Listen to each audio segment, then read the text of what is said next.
Garbage humans and VidCON. This is a really interesting and complicated subject, which I felt a need to address. There is a huge difference between constructive criticism and harassment. Any person who puts out anything into the general public has to accept that they're going to get both negative and positive criticism. It doesn't matter what medium you are publishing to, be it YouTube, online blogs, Amazon, music, movies, someone somewhere will not like what you do, and worse, be angered by it. I have been writing and posting online stories under a different pseudonym since 2012, and I have been inundated since the first post with both positive and negative reviews of my work. I have even received extremely hostile emails about some of the content of my stories, which people did not like. I have learned quite a lot from these emails, even the negative ones. Without a dialogue, a creator cannot and will not grow. Without criticism, we cannot improve or change. It all comes down to how we react to the negativity. You can choose to embrace it, ignore it, or avoid it. In my personal opinion, the best choice is to embrace the negativity and turn it into a positive.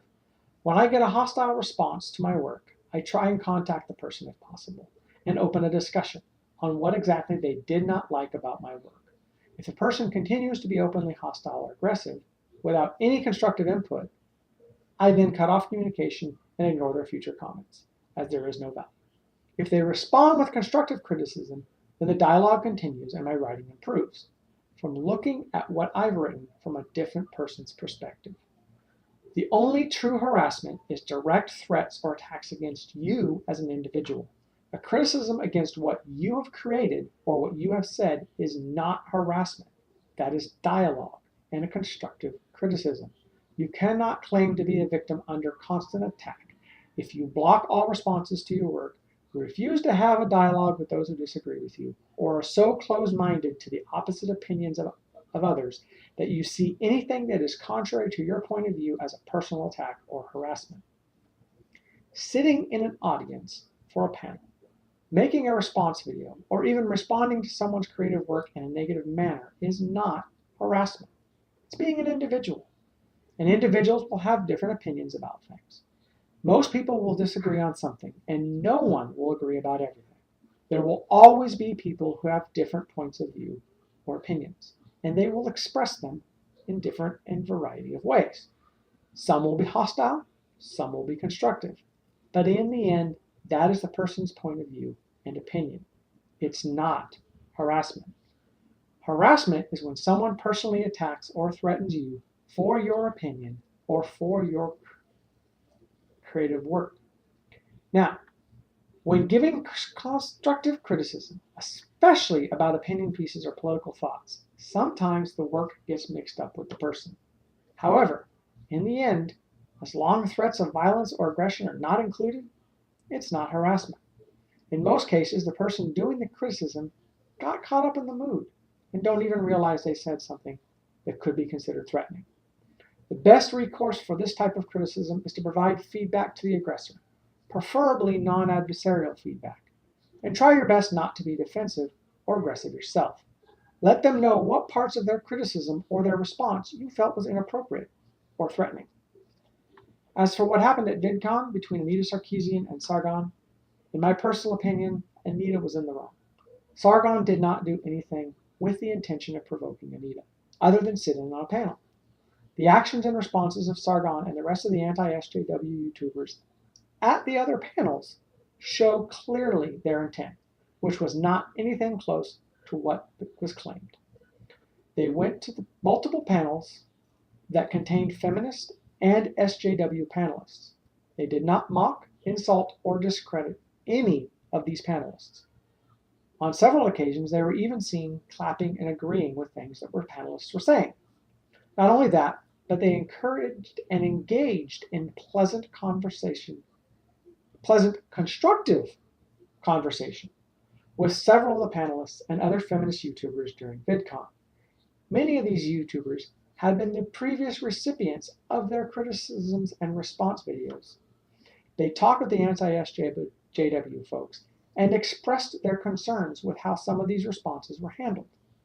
The anti-SJWs apologized for mishandling some of these things in their responses and even made follow-up videos with these apologies.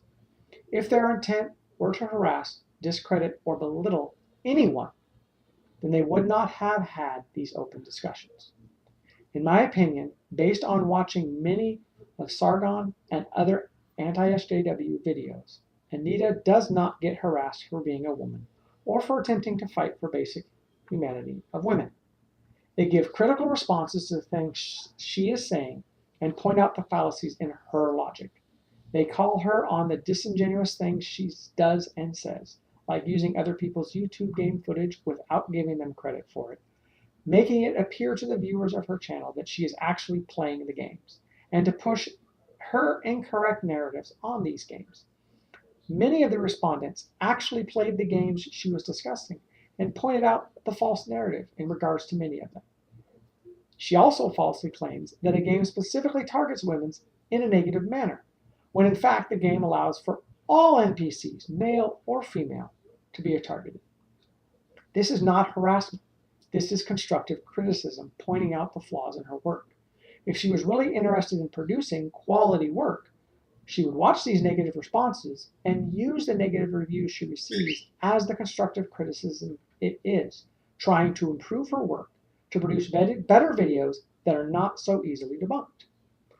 Everyone who puts themselves into the public and creates something for others to see will receive negative responses and in some cases be harassed, regardless of their sex, race, political opinion, sexual orientation, or any other factor that makes them an individual, even Christian cis white males. In fact, according to Pew reports, males receive the bulk of violent and hostile harassment online. I will post the link to the Pew report below. However, according to the Pew report, 32% of men are called offensive names online. 24% are purposely embarrassed. 6% are stalked. 4% are sexually harassed. 10% are physically threatened. And 8% receive sustained harassment. Whereas 22% of women are called offensive names online. 20% are purposely embarrassed. 9% are stalked. 7% are sexually harassed. 6% are physically threatened, and 7% received sustained harassment online. This is from a Pew study, and it clearly shows both men and women receive almost equal treatment when it comes to online harassment. But in many areas, men receive the majority of the harassment, with women only exceeding men with sexual harassment and stalking. However, both these areas only affect less than 10% of the entire online community. Not trying to say that sexual harassment online is not a problem. Any harassment, any true harassment, is a problem and should be addressed.